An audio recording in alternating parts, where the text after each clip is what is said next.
भगवान शिव, जिन्हें आदिनाथ कहा जाता है, आदि यानी जो सर्वप्रथम आए हों, और इन्हें ही देवों के देव महादेव भी कहा जाता है, यानी इनसे बड़ा और कोई नहीं।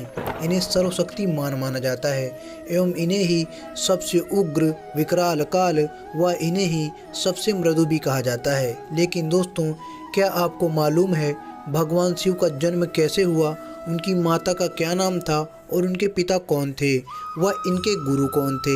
यदि नहीं तो आइए जानते हैं बिना किसी देरी के। दोस्तों, सर्वप्रथम बात करेंगे भगवान शिव के जन्म से जुड़ी सबसे पहली कथा, जिसका वर्णन शिव पुराण में मिलता है। शिव पुराण के अनुसार भगवान शिव को स्वयंभू माना जाता है।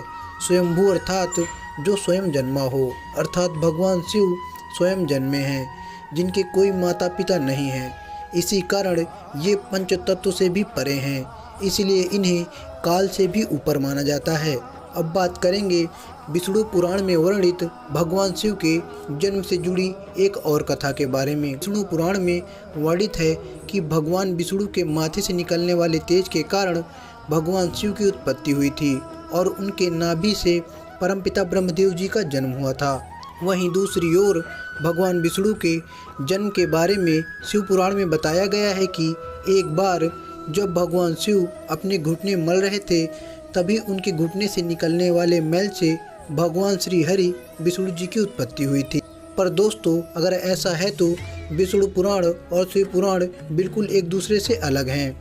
इन कथाओं के अलावा भगवान शिव के जन्म से जुड़ी एक और पौराणिक कथा प्रचलित है, जो बहुत ही प्रसिद्ध है, जिसे आप सब ने अपने बड़े बुजुर्गों के मुंह से अवश्य सुना होगा। लेकिन अगर नहीं तो आइए जानते हैं।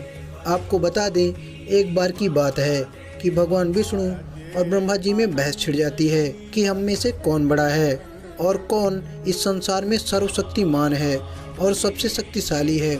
इसी बहस को रोकने हेतु महादेव एक अलौकिक खंभे के रूप में उनके बीच में प्रकट हो जाते हैं और तभी उस खंभे में से एक आकाशवाणी होती है कि जो भी पहले इस खंभे का अंत कहाँ है पता करेगा, वही सर्वशक्तिमान होगा। ये सुनते ही ब्रह्मदेव जी ने पक्षी का रूप लिया और खंभे का ऊपरी छोर ढूंढने निकल पड़े। वही विष्णु जी ने वराह रूप धारण कर खंभे के निचली छोर की उत्पत्ति का पता लगाने निकल पड़े।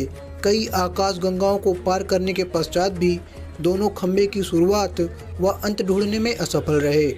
वह हार मानकर वापस आ गए, जिसके बाद भगवान शिव अपने असली रूप में प्रकट हुए। जिसके बाद परमपिता ब्रह्मदेव जी ने और विष्णु भगवान ने यह मान लिया कि भगवान शिव ही सर्वश्रेष्ठ हैं, वह सबसे महान हैं। इनसे बड़ा इस अनंत ब्रह्मांड में कोई नहीं है। शिव पुराण में दर्शाया गया ये खंभा इस बात को दिखाता है कि भगवान शिव का ना ही आदि है ना ही अंत है, वो अनंत हैं, वो ही महाकाल हैं। दोस्तों, यदि आप भी महादेव के सबसे बड़े भक्तों में से एक हैं तो कमेंट में हर हर महादेव लिखना ना भूलें। धन्यवाद।